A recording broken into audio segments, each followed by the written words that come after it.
देखो, इस लेक्चर में हम लोग सीखने वाले हैं सेट के बारे में। सेट क्लास 11 का पहला चैप्टर है और ये सेट का जो आइडिया है ये लाइक बहुत डिफरेंट डिफरेंट चैप्टर्स में काम आता है। मतलब तुम्हारे पास अगर सेट का आइडिया कॉन्सेप्चुअली थोड़ा सा क्लियर नहीं है, तो इसके बाद जो अपकमिंग चैप्टर्स है, बहुत सारे ऐसे चैप्टर्स है जहाँ पर तुम्हें सेट का एप्लीकेशन करना पड़ेगा। और अगर तुम्हारा वहाँ पर आइडिया क्लियर ना रहे, सेट का बेसिक्स क्लियर ना रहे, तो तुम उन सब चैप्टर्स में आगे नहीं बढ़ पाओगे। क्वेश्चन पढ़ के तुम्हें बहुत कुछ समझ नहीं आएगा। तो सेट बहुत इजी चैप्टर है, इसके अंदर बहुत लाइक ट्रिकी कोई क्वेश्चन नहीं है, एकदम बेसिक्स है। जस्ट इसका स्ट्रक्चर, इसका बिहेवियर, इसके ऑपरेशंस हमें देखने हैं और इस प्लेलिस्ट में हम लोग वही सब देखेंगे। तो पहला जो इस सेशन का मतलब इस प्लेलिस्ट का जो ये वीडियो है पहला वाला, इसमें हम लोग बेसिक्स डिस्कस करने वाले कि सेट है क्या, उसका रिप्रेजेंटेशन कैसा कैसा होता है, उसको हम लोग समझे कैसे रिप्रेजेंटेशन को पढ़ के कि उसके अंदर क्या क्या एलिमेंट है, उसमें क्या क्या मैटर करता है, क्या नहीं करता। वो सब जो बेसिक डिस्कशन हम लोग का सेट के बारे में, वो इस लेक्चर का या इस वीडियो का मेन टॉपिक है। हम लोग यहाँ पर वही डिस्कस करने वाले हैं पहले कि सेट हम लोग बोलते किसको है। पहला बात तो ये समझो कि मैथ में हम लोग हर एक इस यूनिवर्स में जितने भी चीज़ें हैं सबको एज एन ऑब्जेक्ट काउंट कर सकते हैं, चाहे वो लिविंग हो नॉन लिविंग हो। हर एक चीज़ को हम लोग एज एन ऑब्जेक्ट काउंट कर सकते हैं। Even the numbers, the animals, everything everything, सब कुछ को हम लोग as number as object count कर सकते हैं। सेट में हम लोग क्या करते हैं कि ऐसे कुछ ऑब्जेक्ट्स का एक कलेक्शन बनाते हैं, उस कलेक्शन का नाम होता है सेट। लेकिन यहाँ पर कुछ चीज़ें जानना ज़रूरी है। देखो, सेट को हम लोग डिफाइन करते हैं एक स्पेसिफिक वे में। क्या सर? इसको हम लोग बोलते हैं अ वेल डिफाइंड, हम समझो ध्यान से, यहाँ पर well defined collection of objects. तो this object can be anything, but the important term here is well defined. This thing means a very important topic. Well defined मतलब होता है कि इसको एक सेट को, मैं अगर तुम्हें सेट का कंडीशन बोल दिया कि भाई तुम एक सेट बनाओ, एक कलेक्शन बनाओ, कलेक्शन ऑफ ऑब्जेक्ट्स बनाओ, जो मैं डेफिनेशन बोल दे रहा हूं, तुम उसको जस्ट बनाओ। तो कोई भी उसको अगर बनाए तो वो आंसर सेम आएगा, उसको बोलते हैं वेल डिफाइंड। अभी हम लोग एग्जांपल देखेंगे तो वेल डिफाइंड टर्म का एक्चुअल मतलब क्या है वो और क्लियरली समझ में आ जाएगा। देखो, तो वेल डिफाइंड टर्म को हम लोग कैसे बोलेंगे कि सबके लिए सेम डेफिनेशन है। कलेक्शन ऑफ ऑब्जेक्ट्स, यहां पर सबसे पहला चीज जो तुम्हें इंपॉर्टेंट समझना पड़ेगा कि अच्छा पहले देख लो, सेट का रिप्रेजेंटेशन हम लोग ऐसे ऑलवेज कर्ली ब्रैकेट में लिखते हैं। तो सेट के अंदर जो ऑब्जेक्ट्स रहेंगे उसको हम लोग इस कर्ली ब्रैकेट के अंदर कॉमा सेपरेट करके लिखेंगे। बस इतना सिंपल से पहले सेट का रिप्रेजेंटेशन है, एक नंबर जो तुम्हें याद रखना है। मतलब bracket is the first thing that you need to remember. Second is, एक सेट का एक नाम होता है कि इस सेट का नाम मैंने बोला ए है, चलो, और ये नाम हमेशा कैपिटल लेटर से ही हम लोग डिनोट करते हैं। ये एक रूल है, ये थंब रूल है। तुम उसको ए दे सकते हो, बी दे सकते हो, पी, क्यू, कुछ भी दे सकते हो। तो जनरली कैपिटल लेटर से एक सेट का नाम होता है और वो सेट ऐसे कर्ली ब्रैकेट में रहता है, उसको सेट बोलेंगे हम लोग। सेट हमेशा कर्ली ब्रैकेट में ही रहेगा और उसके जो एलिमेंट्स हैं या जो ऑब्जेक्ट्स हैं वो ऐसे कॉमा सेपरेट रहेंगे। फॉर एग्जाम्पल देखो, अभी वेल डिफाइंड का भी मतलब समझ लो कि मैंने तुमको एक बोला कि लेट्स मेक अ सेट, एक सेट बनाते हैं जिस सेट का नाम सपोज दे रहे हैं अभी बी। एक सेट बनाते हैं जिस सेट में पहला 4 इवन नंबर रहेगा। समझो, the first 4 even number, a set of first 4 even numbers. ये सही तरीके से अगर कोई भी बनाए तो सबके लिए आंसर सेम आएगा। फॉर एग्जाम्पल, बी जो सेट है उसको हम लोग क्या बोल रहे हैं कि फर्स्ट 4 इवन नंबर्स। तो यहां पर हम लोग पहले तो ब्रैकेट लगाएंगे। पहला 4 इवन नंबर कौन कौन है? 2 है, 4 है, 6 है और 8 है। अगर मुझे सिर्फ इतना बोल दिया जाता कि भाई make a set of first 4 even number, कोई भी जो भी इस मैथ को करेगा वो देखो यही आंसर लिखेगा। वो शुरू 10 से नहीं करने वाला या शुरू 4 से नहीं करने वाला, शुरू वो 2 से ही करने वाला है। हाँ, तुम बोल सकते हो कि सर मैं अगर इस सेट को ऐसे लिखूं तो sir 8, 6, 4, 2, these two things are same, exact same. क्यों? यहां पर और एक इंपॉर्टेंट बात लिख लो, समझ लो कि सर सेट में अरेंजमेंट या सीक्वेंस मैटर नहीं करता है। यहां पर सीक्वेंस मैटर नहीं करता। मतलब इस सेट का जो मतलब है ये भी सेट बी ही हुआ। तुम अगर सीक्वेंस घुमा के लिख दो एलिमेंट्स का या ऑब्जेक्ट्स का तो सीक्वेंस यहां पर मैटर नहीं करता। ये एक बहुत इंपॉर्टेंट पॉइंट है। तो पहले तो हम लोगों ने रिप्रेजेंटेशन का 2 टर्म देख लिया, याद रखो। वेल डिफाइंड का मतलब हम लोग समझ लिए और यहां पर अभी देख रहे हैं कि सीक्वेंस मैटर नहीं करता। ये सब कुछ बेसिक चीज दिमाग में रखो कि सेट में सीक्वेंस मैटर नहीं करता। तुम अगर उसके ऑब्जेक्ट्स को उल्टा सीक्वेंस में घुमा के लिख दो तो उसका भी मतलब सेम ही रहता है। सीक्वेंस चेंज करने से सेट चेंज नहीं होता जब तक उसके एलिमेंट सेम है सबके सब। जस्ट उसका सीक्वेंस आगे पीछे हो गया तो सेट अभी भी सेम ही है। सेट में सीक्वेंस मैटर नहीं करता, सेट में एलिमेंट्स मैटर करता है। तो इस second bracket basically stands for that idea कि सेकंड ब्रैकेट के अंदर जो जो एलिमेंट्स हैं अगर तुम उनको आगे पीछे घुमा के लिख दो सीक्वेंस को चेंज करके, तब भी उसका मतलब सेम रहता है। ये है सीक्वेंस सेट का एक बहुत इंपॉर्टेंट आइडिया, जहाँ पर हम लोग आगे भी बहुत अप्लाई करने वाले हैं कि सेट में सीक्वेंस मैटर नहीं करता। लेकिन अभी यहाँ पर ध्यान दो कि वेल डिफाइंड का मतलब इसमें कैसे समझ रहे हम लोग। Set of first 4 even numbers, तो यहाँ पर तुम ये आंसर सबके लिए सेम होगा। जो थोड़ा पढ़ा लिखा है, जिसको पता है क्या है इवन नंबर क्या है, कहाँ से शुरू होता है, वो सबके सब यही लिखेगा। सीक्वेंस बोल रहा है चेंज हो सकता है, वो 2 के बाद 6 4 8 लिख सकता है, थोड़ा गलती करके आगे पीछे कर सकता है, बट मतलब सीक्वेंस सेट वाइज वो भी सही है। बट अगर मैं तुमको एग्जांपल बोलूं कि make a set of best 4 football players, तो देखो वो सबके लिए सेम नहीं होगा। सबके मुताबिक अलग अलग लोग बेस्ट फुटबॉलर्स हैं, तो उसका 4 फुटबॉलर का नाम मैं जो लिखूंगा तुम वो नहीं भी लिख सकते हो, तो उसको हम लोग सेट काउंट नहीं करेंगे। समझो ध्यान से, that will not be considered as a set. जहां पर आंसर सेम नहीं आ रहा है उसको हम लोग सेट नहीं बोलेंगे, क्योंकि वेल डिफाइंड का मतलब वही है कि जो भी उसको लिखेगा सेम एलिमेंट्स लिखेगा। अगर मैं बोलूं कि make a set of 3 best colours in the world, तो तुम अलग लिखोगे, मैं अलग लिखूंगा, जो कलर ब्लाइंड है वो अलग लिखेगा, है ना। तो इसीलिए ऐसे क्वेश्चंस में जहां पर तुम्हें पहले तो आइडेंटिफाई करना पड़ेगा कि कौन सा सेट होगा और कौन सा नहीं होगा। सेट होने के लिए उसको वेल डिफाइंड होना पड़ेगा। वेल डिफाइंड मतलब जिसके लिए, मतलब जिस सेट का आंसर सब कोई एक ही लिखेगा, एक ही एलिमेंट चूज करेगा। अगर एक एलिमेंट नहीं हो रहा है, सबके लिए अलग अलग हो रहा है, सब्जेक्टिव आंसर है जिसका, उसको हम लोग सेट काउंट नहीं कर सकते। फॉर एग्जाम्पल, अच्छा सेट तो कलेक्शन ही है ना। फॉर एग्जाम्पल तुमको मैं बोल रहा हूँ the collection of all the reverse in India, India में कितने नदी हैं उसका एक सेट बनाओ, तो वो सेट होगा क्योंकि वो सबके लिए ट्रू है, वो एक सेट है। अभी अगर तुमको बोला जाए the collection of the most like talented writers in India, इसका कोई सेट नहीं हो सकता, क्योंकि टैलेंटेड मैं जिनको कंसिडर करूंगा तुम उनको कंसिडर नहीं भी कर सकते हो, तो सबके लिए अलग अलग आंसर आएगा। तो जैसे कलेक्शन में सबके लिए अलग अलग आंसर आ सकता है, सब्जेक्टिव आ सकता है, जैसे कि मैंने ऑलरेडी बोला, उन सब कलेक्शंस को हम लोग सेट काउंट नहीं करेंगे। सेट काउंट हम लोग सिर्फ और सिर्फ उन्हीं को करेंगे जो सबके लिए सेम आंसर आएगा, that is well defined collection होगा। इसी का डिफरेंस है वेल डिफाइंड और नॉट वेल डिफाइंड के अंदर। ये डिफरेंस हमको समझना पड़ेगा पहले कि कहाँ पर सेट बनाना पॉसिबल है, कहाँ पर सेट बनाना पॉसिबल नहीं है। तो this is the basic of set का स्ट्रक्चर, कैसे सेट बनता है और लिखने का तरीका क्या है, बेसिक तरह से लिखने का तरीका क्या है, और अरेंजमेंट यहाँ पर, ये सीक्वेंस यहाँ पर मैटर नहीं करता। और वेल डिफाइंड टर्म को बहुत अच्छे से क्लियर कर लो, ये काफ़ी इंपॉर्टेंट है और यहाँ पर बहुत सारा कंफ्यूजन आ सकता है। ठीक है, अभी आते हैं कि सेट को हम लोग लिखेंगे कैसे। ये तो एक लिखने का तरीका हो गया, बट सेट के कुछ फॉर्मेशंस होते हैं। तो next topic that we are discussing right now is the formation of set और how to describe a set. Set का डिस्क्रिप्शन कुछ स्पेसिफिक तरह से होता है कि डिस्क्राइब अ सेट। डिस्क्रिप्शन के मुताबिक सेट 2 तरह के हम लोग लिखते हैं बेसिक लेवल पे। क्या क्या होता है, एक होता है टैबुलर फॉर्म या रोस्टर फॉर्म, और एक होता है सेट बिल्डर फॉर्म। देखो रोस्टर फॉर्म किसको बोलते हैं पहले ये समझो। मतलब ऑलरेडी हम लोग रोस्टर फॉर्म देख लिया, यही रोस्टर फॉर्म है जहाँ पर हम लोग ऐसे ब्रैकेट के अंदर ऐसे सारे एलिमेंट्स को कॉमा दे देकर लिखते हैं। ये एक्चुअली रोस्टर फॉर्म में लिखने का तरीका यही है। फॉर एग्जाम्पल तुम्हें अगर और कुछ मैं ऐसे बेसिक एग्जाम्पल्स लिख के दिखाऊँ रोस्टर फॉर्म का, तो और क्लियर हो जाएगा आइडिया। देखो ए एक सेट दिया हुआ है यहाँ पर, set of all natural numbers that are divisible by 2। मतलब ए हमको एक सेट लिखना है, रोस्टर फॉर्म में लिखना है उन सारे नंबर्स को लेके जो 2 से डिविजिबल है। तो समझो ये तो बहुत सिंपल सा बात है। 2 से डिविजिबल कौन कौन होता है, जो इवन नंबर्स होते हैं नेचुरल नंबर के अंदर। तो हम लोग नेचुरल नंबर का सेट लिख देंगे कि सेट 2 4 6 8 ऐसे चलता रहेगा, खत्म तो होगा नहीं, तो बस ऐसे लिख देंगे हम लोग। मतलब सारे इवन नंबर्स का सेट, नेचुरल नंबर का नहीं, नेचुरल नंबर के अंदर जो इवन नंबर्स है उनका सेट। तो ये हो गया एक रिप्रेजेंटेशन रोस्टर फॉर्म में। हाँ, अभी अगर ये सेट कंटिन्यू चलता है तो इसको हम लोग बोलते हैं इनफाइनाइट सेट। याद रखो, इसको हम लोग बोलेंगे इनफाइनाइट सेट।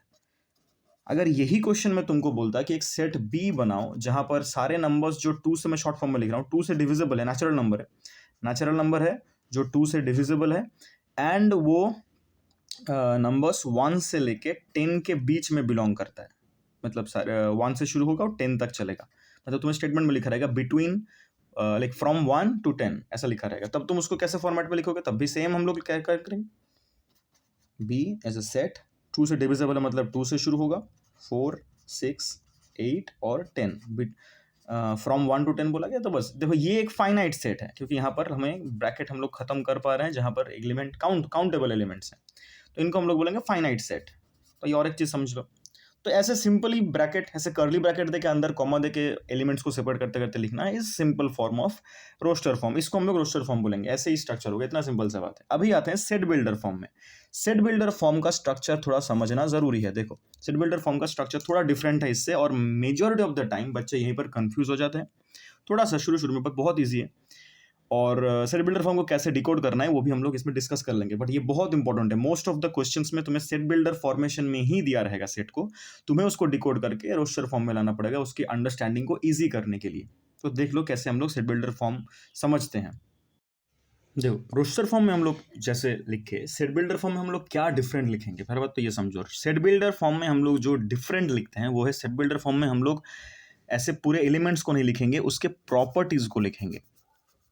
समझो, प्रॉपर्टीज, एक प्रॉपर्टी भी हो सकता है, उसके प्रॉपर्टीज को लिखेंगे कि वो प्रॉपर्टी भाई क्या है, उस प्रॉपर्टी के मुताबिक हम लोग सेट को तोड़ सकते हैं। तो बेसिकली सेट बिल्डर फॉर्म में तुम्हें प्रॉपर्टी के ऊपर इंपॉर्टेंस देना है, क्या क्या प्रॉपर्टी उसके एलिमेंट्स सेटिस्फाई कर रहे हैं। फॉर एग्जाम्पल, अगर इसी चीज को, इसी ए सेट को मैं सेट बिल्डर फॉर्म में लिखने का कोशिश करूं तो देखो क्या होगा।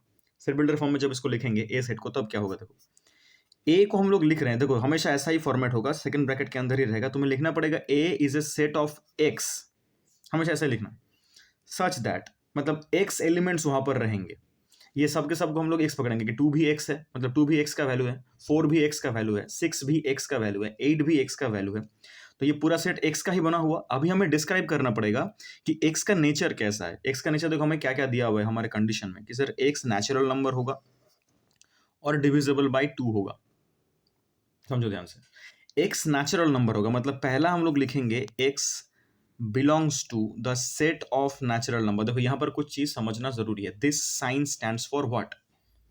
एग्जाम्पल हम लोग यहां पर दिखा रहे हैं। फॉर एग्जाम्पल मैं तुमको बोल रहा हूं कि एक सेट पकड़ लो 1 2 3 4 और 5, ये एक सेट है। तो इस सेट के अंदर एक एलिमेंट 1 है, एक 2 है, एक 3 है, एक 4 है, एक 5 है। तो मैं अगर लिखूं कि इस सेट का नाम सर ए है, छोटा सा करके लिखते हैं इसे। तो अभी तुम सोच कर देखो, क्या जो 1 एलिमेंट है वो 1 ए के अंदर है, ए से बिलोंग कर रहा है, तो उसको हम लोग ऐसे लिखते हैं कि 1 belongs to, this sign stands for belongs to A. 1 A से बिलोंग करता है सर, 4 भी ए से बिलोंग करता है। लेकिन अगर 6 लिखूं मैं, क्या 6 ए से बिलोंग कर रहा है, तो हम लोग उसको लिखेंगे ऐसे, बिलोंग्स टू देके ऐसे कट कर देंगे, तो बोलेंगे 6 डज नॉट बिलोंग टू ए। जैसे 1 बिलोंग्स टू ए होगा, 2 बिलोंग्स टू ए होगा, 3 बिलोंग्स टू ए होगा, 4 बिलोंग्स टू ए होगा, सबके सब ये बिलोंग कर रहे हो, देखो ए के अंदर से बिलोंग कर रहा है।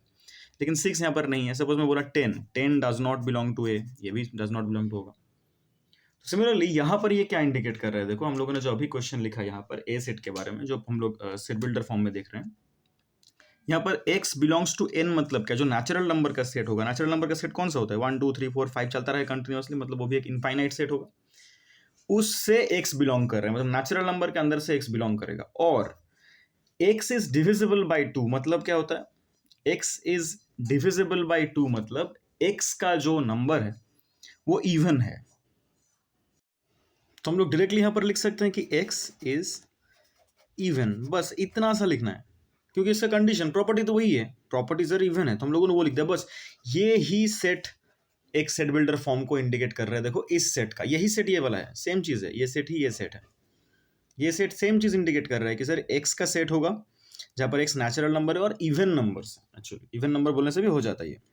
सेम गोज अगर मैं इस बी सेट को अभी बनाने का कोशिश करूं, सर इस बी सेट को हम लोग बनाते हैं, अगर ये थोड़ा सा हार्ड लग रहा है तो हम लोग और मल्टीपल एग्जांपल्स इसके देखेंगे तो धीरे धीरे क्लियर हो जाएगा। सेट बिल्डर फॉर्म को हमें क्लियर करना ही है। ओके, बी को हम लोग करेंगे क्या कि sir elements of set is set of x, B is a set of x, ऐसे लिखना है हर एक सेट में, set of x such that. यहाँ पर देखो x कहाँ से कहाँ तक बिलोंग कर रहा है, 2 से लेकर 10 तक, तो हम लोग पहले लिखते हैं कि sir x belongs to natural number, और x का रेंज क्या है सर, 2 से 10 तक है, मतलब हम लोग ऐसा लिख देंगे कि x इज इवन। और एक कंडीशन क्या है, देखो 3 प्रॉपर्टी होगा, नेचुरल नंबर से बिलोंग करेगा, इवन है, और कहाँ से कहाँ तक है। यहाँ पर हम लोगों ने देखो x इज इवन बोल के छोड़ दिया, क्योंकि उसके बाद देखो इसका रेंज नहीं आ रहा था, ये इनफाइनाइट सेट था, खत्म ही नहीं हो रहा था। यहाँ पर देखो लिमिटेशन है, एक्स 2 से लेकर 10 तक होगा, मतलब यहाँ पर हम लोग कंडीशन लिखेंगे कि 2 से शुरू हो रहा है सर, 2 से ग्रेटर देन इक्वल टू है और 10 से लेस देन इक्वल टू है। देखो इसके अंदर सारे कंडीशंस फुलफिल हो गए कि नेचुरल नंबर से बिलोंग कर रहे हो गया, इवन है वो भी काउंट हो गया, और 2 से लेकर 10 तक है वो भी काउंट हो गया। इस क्वेश्चन में अगर इस पार्ट में तुम ये वाला पार्ट ना लिखते कि सर एक्स इवन है, तुम डायरेक्टली ऐसा लिख देते कि sir x belongs to natural number और 2 से 10 के बीच में बिलोंग कर रहा है, तो सर इसका मतलब क्या होता? तो अगर तुम्हें ये कोई, अच्छा sorry, x such that example see x set दिया हुआ, तुम इसको तोड़कर देखो ना क्या आएगा तब। नेचुरल नंबर 2 से लेकर 10 के अंदर कौन कौन है? 2 3 4 सब कुछ काउंट हो जाएगा, 5 6 7 8 9 10 ये सब काउंट हो जाएंगे इसके अंदर, है ना, क्योंकि हम लोग तो यहाँ पर नेचुरल नंबर बोल रहे हैं, तो 2 से लेकर 10 तक सबके सब नेचुरल नंबर है। तो हम लोग इसको ऐसे काउंट करेंगे कि सर यहाँ पर पहले तो तुमको यहाँ पर ये मैथ सिखाने का तरीका है कि भाई यहाँ पर कितने सारे प्रॉपर्टी सेटिस्फाई कर रहे हैं इसके एलिमेंट, वो सारे के सारे प्रॉपर्टी तुमको कॉमा दे दे के यहाँ पर लिखना पड़ेगा। वो बोल रहे बार बार कि प्रॉपर्टीज का खेल है यहाँ पर सेट बिल्डर फॉर्म में, तुम सारे प्रॉपर्टीज को यहाँ से आइडेंटिफाई करो कौन सा प्रॉपर्टी फॉलो हो रहा है इसमें रोस्टर फॉर्म में, उसको जस्ट ऐसे करके लिख दो। लेकिन याद रखना शुरू में हमेशा एक सच दैट से ही शुरू होगा। अगर तुम एक्स के नाम पे कर रहे हो, अगर वाई के नाम पे कर रहे हो तो वाई सच दैट, जेड के नाम से कर रहे हो तो जेड सच दैट, ऐसे जो भी ऐसे तुम वेरिएबल चूज कर रहे हो तुम उसके रिगार्डिंग कर सकते हो, but look at the structure is the more important part here. तुम कौन सा वेरिएबल यूज करो दैट डजंट मैटर, बट कैसे लिखा जा रहा है, कैसे प्रॉपर्टीज को रिप्रेजेंट किया जा रहा है, that is the most important part in set builder form. और कुछ इसके एग्जांपल्स देखते हैं तो धीरे धीरे ये क्लियर होगा। देखो और एक सपोज हमें ऐसे सेट दिया हुआ है, लाइक जो रोस्टर फॉर्म में है 1 2 3 और 6 दिया हुआ है, तो इसको अगर हम लोग अभी tabular form sorry set builder form में कन्वर्ट करना चाहे, कैसे करेंगे? तो पहले तुम्हें नोटिस करना पड़ेगा कि इन नंबर्स का प्रॉपर्टी क्या है, ये नंबर क्या प्रॉपर्टी फॉलो कर रहा है। अगर थोड़ा सा लाइक प्रैक्टिस करते करते इसको देखो तो धीरे धीरे ये क्लियर होता रहेगा कि ये देखो सारे 6 के फैक्टर्स हैं, राइट, नेचुरल नंबर्स हैं और 6 के फैक्टर्स है। तो हम लोग इसको ऐसे लिखेंगे कि सी पर बोल रहे हैं वो एक्स वेरिएबल लेके करना पड़ेगा, is a set of x such that x belongs to natural number and x is a factor of 6। बस हो गया सेट बिल्डर फॉर्म लिखना इसका। और एग्जाम्पल लेते हैं जहाँ पर 2 4 8 16 और 32 है। तो यहाँ पर तुमको नोटिस करने को मिलेगा कि सर यहाँ पर तो ये कंसिक्यूटिव इवन नंबर्स भी नहीं हैं, इनके अंदर कौन सा प्रॉपर्टी फॉलो हो रहा है। अगर थोड़ा ध्यान से देखो ऐसे न्यूमेरिकल्स में क्या कर रहा है, देखो ये 2 लाइक जो 4 है ना वो 2 टू द पावर 2 है, 2 का स्क्वायर है, ये 2 का क्यूब है, ये 2 टू द पावर 4 है, ये 2 टू द पावर 5 है। देखो 2 के पावर में बढ़ रहा है, मतलब पहला नंबर है 2 टू द पावर 1, फिर 2 टू द पावर 2, फिर ये है 2 टू द पावर 3, ये 2 to the power 4 and this one is 2 to the power 5। ये है हमारा क्वेश्चन। तो तुम्हें ऐसे दिया रहता तो इजी होता, तुम्हें ऐसे दिया हुआ तो थोड़ा सा तुम्हें इंटरप्रेट करना पड़ेगा खुद से, ठीक है। ये तुमको समझ गया, प्रैक्टिस करते करते ये हो जाएगा, ऐसा नहीं कि बहुत हार्ड कुछ है। तो इसको हम लोग कैसे रिप्रेजेंट करेंगे, देखो ध्यान से, यहाँ पर थोड़ा सा ये मैथ डिफरेंट है। कैसे? ये पर देखो तुम्हें 2 नंबर दिया हुआ है, एक तो बेस में है और एक पावर में है। तो बेस और पावर दोनों को हम लोग कैसे एक साथ डील कर सकते हैं कि हमें एक ही सेट में लिखना पड़ेगा सेट बिल्डर फॉर्म में। हम लोग क्या देख रहे हैं कि देखो सबका बेस सेम है, पावर सबका चेंज हो रहा है। तो हम लोग क्या करेंगे, it is a set of x such that x equals to 2 के पावर में एक और वेरिएबल रिप्रेजेंट करते हैं हम लोग एन बोल के, कि सबके सब देखो जो एलिमेंट्स हैं एक्स है, सबके सब देखो 2 का ही बेस है, तो हम लोग 2 टू द पावर में लिख रहे हैं, नंबर चेंज हो रहा है। तो देखो एन का वैल्यू यहाँ पर एक्चुअली चेंज हो रहा है, एक्स का वैल्यू नहीं चेंज हो रहा है। एक्स का वैल्यू मतलब एक्स का बेस देखो चेंज नहीं हो रहा है, सबके सबका बेस 2 है, तो हम लोगों ने सबके लिए एक सेम बेस ले लिया। पावर सबका चेंज हो रहा है 1 2 3 4 5 करके, तो हम लोग उसको एक अलग वेरिएबल ले लेंगे एन बोल के। तो यहाँ पर तुम्हें कभी कभी कोई न्यूमेरिकल में जहाँ पर तुम्हें सेट बिल्डर में चेंज करना पड़ रहा है, तुम्हें 2 वेरिएबल यूज करना पड़ेगा। एक वेरिएबल जो एलिमेंट्स को इंडिकेट करेगा, दूसरा वेरिएबल जो एलिमेंट्स के इस रिलेशन को रिप्रेजेंट करेगा, जहाँ यहाँ पर वो relation 2 to the power n है। यहाँ पर एन का वैल्यू क्या क्या होगा एन देखो यहाँ पर एन भी नेचुरल नंबर से बिलोंग कर रहा है ना। यहाँ पर n को ही देखना है हमें, क्योंकि हम लोग n के ऊपर डिपेंड करके x का वैल्यू कैलकुलेट कर रहे हैं। और n कहाँ से कहाँ तक है, 1 से लेके 5 तक। तो ये हो गया 2 वेरिएबल यूज करते हुए एक सेट बिल्डर फॉर्म का एग्जाम्पल। तो ऐसे हम लोग और कुछ एग्जाम्पल्स करते हैं जहाँ पर हमें 2 वेरिएबल यूज करना पड़ेगा। ये थोड़ा सा इंपॉर्टेंट है, फर्स्ट टाइम देख रहे हो बोल के थोड़ा हार्ड लग सकता है, बट नोटिस करो यही चीज इंडिकेट कर रहा है, एक्स का सेट है और ये पहला प्रॉपर्टी जो x का value 2 to the power n के टर्म्स में आ रहा है, और अभी n का नेचर कैसा है कि वो नेचुरल नंबर से बिलोंग कर रहा है और 1 से 5 के बीच में है। बस ये हम लोग प्रॉपर्टीज को ब्रेक कर करके लिखेंगे और कुछ नहीं। That is what set builder form means, right. Next example देखते हैं। देखो ये एक सेट है -6 से लेके +6 तक, और सारे के सारे देखो यहाँ पर इंटीजर्स हैं, नेचुरल नंबर नहीं। नोटिस करो ये सब इंटीजर्स हैं। यहाँ पर भी देखो हम लोग इसको एक अलग तरह से रिप्रेजेंट करेंगे 2 वेरिएबल को इस्तेमाल करके। x such that x is equals to, देखो ये सिर्फ इंटीजर नहीं है, अगर सिर्फ इंटीजर होता तो हम लोग x बिलोंग्स टू इंटीजर लिख देते और कॉमा देके x का रेंज लिख देते, लेकिन देखो यहाँ पर स्पेसिफिक कुछ इंटीजर्स है जिनके अंदर और एक प्रॉपर्टी, मतलब तुम्हें पहला प्रॉपर्टी क्या दिखा सर कि ये इंटीजर है, सेकंड प्रॉपर्टी देखो ये सब के सब 2 के साथ समथिंग मल्टीप्लाई हुआ है, देखो सब के सब 2 से डिविजिबल है, बट हम लोग यहाँ पर लिखेंगे कि x is equals to 2 into n, क्योंकि x का वैल्यू 2 से डिविजिबल है बोल के, तो देखो ये सब के सब 2 के मल्टीपल है ना, ये 2 के मल्टीपल किसके साथ मल्टीप्लाई हो रहा है, यहाँ पर 2 माइनस 3 के साथ मल्टीप्लाई हो रहा है, देखो ध्यान से मैं रफली लिख रहा हूँ, यहाँ पर 2 माइनस 2 के साथ मल्टीप्लाई हो रहा है, यहाँ पर -1 के साथ, यहाँ पर 0 के साथ, यहाँ पर 1 के साथ, 2 के साथ और 3 के साथ। सो बेसिकली देखो जो x एलिमेंट्स हैं वो इन सब से मल्टीप्लाई होके आ रहा है, तो इन सारे मतलब अगर ये सारे एलिमेंट्स को मैं x से डिनोट कर रहा हूँ तो ये सारे एलिमेंट को एक काम करता हूँ मैं n से डिनोट कर देता हूँ और दिखा देता हूँ कि x का वैल्यू कैसा है 2n है, वही दिखाया मैंने, देखो it is x of set of x where x is twice the value of n, where n का वैल्यू देखो कहाँ पर है, अभी हम लोग n का प्रॉपर्टी बोलेंगे कि n बिलोंग्स टू इंटीजर्स, उसको हम लोग कैपिटल I से लिखते हैं या कैपिटल Z से लिखते हैं, n belongs to integers and n का रेंज कहाँ से कहाँ तक है, -3 से लेके +3 तक, तो -3 और +3 के बीच में n बिलोंग कर रहा है। आई होप ये समझ में आ गया। हम लोग अगर सिर्फ इंटीजर का होता, अगर सपोज तुम्हें इसी मैथ का मैं थोड़ा सा साइड में दिखा रहा हूँ, सपोज तुम्हें ऐसा दिया रहता कि सर -2 -1 0 +1 +2, एग्जाम्पल दिखा रहा हूँ, ये एक सेट है, इसको मैं कैसे लिखता, this is a set of x such that x directly लिख देता मैं, क्योंकि देखिए कंसेक्यूटिवली सारे के सारे इंटीजर्स, यहाँ पर कोई पैटर्न स्पेसिफिकली फॉलो नहीं हो रहा है, यहाँ पर एक ही प्रॉपर्टी है कि सर ये इंटीजर है, तो डायरेक्टली लिख देते x बिलोंग्स टू z या I एंड x का रेंज कहाँ से कहाँ तक है, -2 से लेके शुरू करके +2 तक। लेकिन ये सेट हम लोग ये स्पेसिफिक आइडिया एक वेरिएबल को यूज करते हुए यहाँ पर क्यों नहीं कर पाए, क्योंकि देखो यहाँ पर सिर्फ इंटीजर नहीं है, वो 2 का मल्टीपल भी है, तो तुम्हें दोनों प्रॉपर्टी को दिखाना था, दोनों प्रॉपर्टी दिखाने के लिए एक वेरिएबल से तो होगा नहीं इस टाइप के न्यूमेरिकल में, इसलिए हम लोगों ने यहाँ पर 2 वेरिएबल यूज किया। नोटिस किया कि सर ये सारे इंटीजर्स तो है लेकिन सबके सब 2 के मल्टीपल भी है, तो 2 के मल्टीपल को इंडिकेट करने के लिए हम लोगों ने और एक वेरिएबल इंट्रोड्यूस किया और उसके नेचर को देख के उसके प्रॉपर्टीज लिख दिए। ठीक है, आई होप ये क्लियर हो गया। और एक एग्जाम्पल देखते हैं इसका, देखो हमें ये और एक रोस्टर फॉर्म में एक सेट दिया हुआ है जिसको हम लोग सेट बिल्डर फॉर्म में कन्वर्ट करेंगे। तो फर्स्ट शुरू करते हैं हम लोग वहीं से कि f is a set of x such that, अभी एलिमेंट्स को ध्यान से देखो, एलिमेंट्स आर फ्रैक्शनल फॉर्म में, और कैसा फ्रैक्शनल फॉर्म में, ध्यान से अगर तुम नोटिस करो यहाँ पर तुम्हारा ना ऐसे टॉक क्वेश्चंस में तुम्हारा कौन सा स्किल इंप्रूव होगा कि तुम नंबर्स के पैटर्न को आइडेंटिफाई करना सीख लोगे, कौन से पैटर्न में नंबर रिपीट हो रहा है, एप्टीट्यूड जैसा। तो यहाँ पर तुमको दिखेगा रीजनिंग जैसा है कि तुमको दिखेगा कि देखो डिनोमिनेटर जो है वो न्यूमरेटर से देखो एक बड़ा है, जितना भी है, देखो ऊपर 2 रहा तो नीचे 3 है, 2 + 1, ऊपर 3 रहा तो नीचे 3 + 1 4 है, यहाँ पर 4 + 1 5 है, 5 + 1 6 है, 6 + 1 7 है, देखो कंसेक्यूटिवली चल रहा है, यही देखो रूल है। मतलब यहाँ पर देखो सिर्फ नॉर्मल फ्रैक्शंस नहीं है, एक प्रॉपर्टी भी फॉलो हो रहा है, तो हम लोग यहाँ पर बोल सकते हैं कि सर x का वैल्यू न्यूमरेटर में अगर n रहा तो डिनोमिनेटर में n+1 रह रहा है, यही ना प्रॉपर्टी फॉलो हो रहा है। देखो ध्यान से, न्यूमरेटर में अगर 1 जो भी रहेगा उसका देखो एक बढ़ के, हम लोगों ने यही प्रॉपर्टी अभी ऑब्जर्व किया ना कि न्यूमरेटर में अगर x रहा तो नीचे x+1, न्यूमरेटर में अगर 5 रहा तो नीचे 5+1, तो न्यूमरेटर में जो भी डेटा है उसका एक बढ़ के डिनोमिनेटर में। ऐसे हालत में देखो तो n मतलब कौन सा, न्यूमरेटर का बात कर रहे हैं ना हम लोग, तो न्यूमरेटर कहाँ से कहाँ तक बिलोंग कर रहा है, 1 से लेके 6 तक, तो और ये सब नेचुरल नंबर्स है, ये तुम्हें बिलोंगिंग फ्रॉम वेयर हमेशा लिखना पड़ेगा, और कहाँ से कहाँ तक, 1 से लेके n का वैल्यू 6 तक है। तो बस हो गया, देखो इसका भी प्रॉपर्टी कंप्लीट हो गया। यहाँ पर हम लोग 2 वेरिएबल यूज किए क्योंकि x इस पूरा फ्रैक्शन का वैल्यू है, फ्रैक्शन से बिलोंग कर मतलब x इन फ्रैक्शंस का ये है वैल्यू है, और उसके अंदर कैसे ये प्रॉपर्टी फॉलो हो रहा है वो भी हम लोगों ने n के मुताबिक दिखा दिया। तो ऐसे क्वेश्चंस तुमको जितना ज़्यादा डील करोगे उतना धीरे धीरे क्लियर होता रहेगा।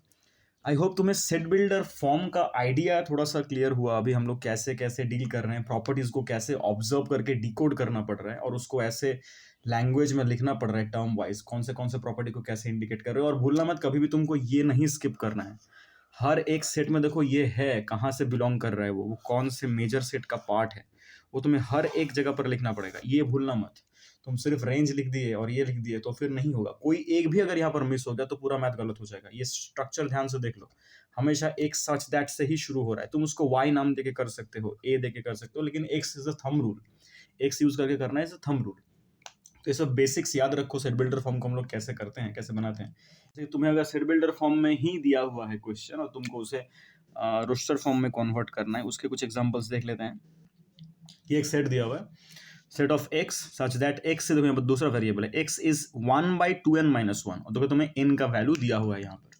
n का वैल्यू डिटेल्स कैसा दिया हुआ है कि नेचुरल नंबर है, मतलब 1 2 3 4 होगा, और कहाँ से कहाँ तक होगा, 1 से लेके 5 तक होगा। तो हम लोग एक बार वैल्यू लिख के ही करते हैं कि एक बार n के जगह पर क्या बैठाएंगे, 1, एक बार 2, एक बार 3, एक बार 4, एक बार 5। तो मतलब कैसा होगा, 1/2 इंटू 1-1, पहला वाला, 1/2 इंटू 2-1, तीसरा वाला होगा 1/2 इंटू 3-1, ऐसे करते करते लास्ट वाला कौन सा होगा, अच्छा 4 वाला लिखे देते हैं, 1/2 इंटू 4-1, और लास्ट में आएगा 1/2 इंटू 5-1, और लास्ट में ब्रैकेट से क्लोज कर दो। ओके, तो यहाँ पर क्या होगा, 1/2-1 मतलब 1/1 हो जाएगा ये चीज़, ये 1/4-1 मतलब 1/3, 1/6-1 मतलब 1/5, 1/4 2 ज़ा 8-1 मतलब 9, सॉरी 7, और 1/10-1 मतलब 9। ओके, हो गया। तुम बोलोगे सर इसको तो मैं अलग तरह से भी लिख सकता हूँ। अगर यही क्वेश्चन तुमको ऐसे बोलता है कि सर ये हमारा क्वेश्चन है और तुमको इसे सेट बिल्डर फॉर्म में लिखना है, तो तुम अलग तरह से भी लिख सकते हो। देखो इसको, ये एक्चुअली ये बहुत वर्सेटाइल है, तुम इसको घुमा के लिख सकते हो कि सर मैं लिख रहा हूँ कि ये सेट ऑफ एक्स है such that x equals to 1/n, और इतना दिमाग खराब ना करके मैं बोल रहा हूँ कि सर n इज ऑड। तो ये सबके सब तो ऑड नंबर ही है ना, 1 3 5 7 9, n is odd, and from where to where, 1 से लेके शुरू करके n का वैल्यू 9 तक रहेगा। तो ये भी तो सेम रिप्रेजेंटेशन होगा इसका। तो ऐसा नहीं है कि तुम एक क्वेश्चन का मल्टीपल आंसर नहीं आ सकता। इसका रिगार्डिंग तुमको मैंने क्या बोला कि यहाँ पर इस क्वेश्चन का ये आंसर आया, देखो इस क्वेश्चन का भी सेम आंसर आएगा। तुम एक ही सेट को अलग तरह सेट करके अलग तरह से रिप्रेजेंट कर सकते हो। यहाँ पर वर्सेटैलिटी है बहुत सारा से नंबर्स को तुम कैसे डील कर रहे हो उसके ऊपर डिपेंड करके। तुम यहाँ पर अच्छा सॉरी, यहाँ पर और एक चीज़ लिखना है हमको कि n belongs to natural number, और n का वैल्यू यहाँ पर कैसे बिलोंग कर रहा है देख लो, इतना सिंपल सा बात है। तो हम लोग ऐसे कुछ एग्जाम्पल जितने प्रैक्टिस करते रहेंगे उतना ये फ्लुएंट होता रहेगा। आई होप तुम्हें इसका आइडिया थोड़ा सा मिल गया इस वीडियो से, इस लेक्चर से तुम्हारा प्रिपरेशन या तुम्हारा पढ़ाई थोड़ा सा हेल्प हुआ। और यहाँ पर हम लोगों ने डिस्कस किया मेनली कि सेट क्या होता है, सेट का कंपोनेंट क्या क्या है, सेट को लिखते कैसे हैं हम लोग, और उसका अरेंजमेंट, उसका मतलब क्या है, सेट आइडेंटिफाई कैसे करना है, कौन सा सेट होगा कौन सा नहीं होगा, वेल डिफाइंड का मतलब क्या है। ये सारे टॉपिक्स हम लोगों ने इस वीडियो में, इस लेक्चर में डिस्कस कर लिया। और ये वीडियो यहीं तक। जय श्री राम मित्रों, हर हर महादेव।